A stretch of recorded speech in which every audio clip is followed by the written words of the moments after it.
l'instant Yves Lefebvre, le secrétaire général unité SGP Police FO. Bonjour Monsieur Lefebvre. La première question que je voulais vous poser, c'est sur Saint-Ouen, sur cette vidéo qui circule, sur cette interpellation musclée d'un jeune de 20 ans. Est-ce que vous avez des informations supplémentaires à nous donner?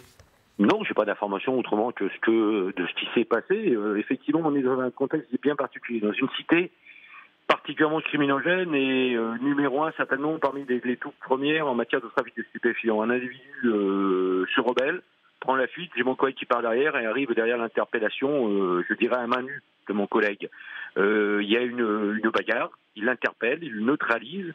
Et on est dans un contexte très très particulier. Moi, je ne vois absolument rien à redire, mais absolument rien à redire sur l'interpellation de mon collègue. Sauf à dire qu'à ce moment-là, il faut nous le dire. Il faut que les députés décident d'une loi où on ne rentre plus dans certains quartiers.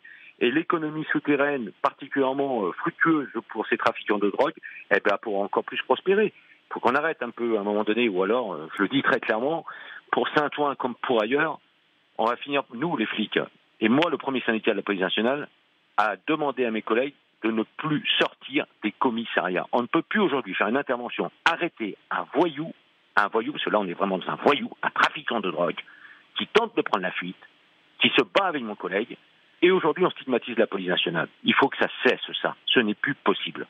On rappelle qu'une enquête de l'IGPN est en cours, mais c'est vrai que les images sont particulièrement choquantes. Pour vous, cette interpellation paraît en tout cas justifiée par le fait que le jeune homme a essayé de se débattre et de s'échapper, c'est ça? Et il se débat. J'ai vu dans un premier temps, d'ailleurs sur votre antenne, la vidéo. Bien évidemment qu'il se débat. Il y a un combat. Mon collègue réussit à le mettre au sol après avoir eu son t-shirt déchiré, après avoir apparemment perdu d'ailleurs certains de ses effets dans la course-poursuite. Si on voit un de mes collègues en tenue, il a dû le ramener après. Ils se battent. Mais derrière chaque flic, c'est ce que l'opinion publique doit comprendre. Derrière chaque flic, il y a un homme ou une femme.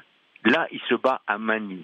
Il fait son boulot pour l'interpeller. L'individu lui porte des coups. Il y a des coups rendus d'un côté comme de l'autre et donnés d'un côté comme de l'autre. À un moment donné, il le neutralise, il le met au sol. Et aujourd'hui, on stigmatise sur un soi-disant coup de pied donné. Enfin, entre nous soit dit. Le coup de pied, même s'il a été donné, n'a pas été particulièrement violent, puisqu'il n'a que 3 jours d'interruption totale de travail, le voyou. Aujourd'hui, on donne raison, on met sur l'autel de l'immunité des trafiquants de drogue, des voyous, des criminels, et on stigmatise les policiers qui n'en peuvent plus d'en prendre plein la tête tous les jours et d'être stigmatisés par l'opinion publique, une partie des médias, et aussi et surtout par certains politiques. Yves Lefebvre, et ça, pour des salaires de misère. L'émotion naît aussi d'un certain contexte, que ce soit dans les manifestations des Gilets jaunes ou des hommages rendus à Steve dans les rues de Nantes. Les manifestants dénoncent une certaine recrudescence des violences policières. Est-ce que les policiers sont à bout? Que pensez-vous de ça? Les policiers sont à bout. Ils sont à bout nerveusement, ils sont à bout physiquement. Mais vous savez, on n'en serait pas rendu là si le politique avait pris ses responsabilités d'entrée de jeu sur l'affaire de Nantes.